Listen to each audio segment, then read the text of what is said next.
अरे युवासाठी मांडा करते. पाणी पडतय घराणी किनाऱ्याला पाणी पडतय घराणी बाबा कंची भिजून राहिला पहिला पावसाला नाक्यावर गेलो तू जाम पाऊस आला ना म्हणून भिजली. आहे ते एक थेंब नाही. खरंच ना फुकट काय भिजली का? बस झालं चला कपडे बदला सोय करता इसका जमची ब्रँड हा तोच ब्रँड.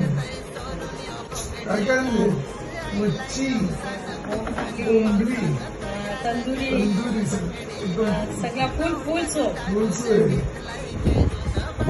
बस घ्या. आपण जरासं लाईट कशी भेटली ग तू या पिणाऱ्याला कशी भेटली ग तू या पिणाऱ्याला पाणी पडतय घराणी किनाऱ्याला पाणी पडतय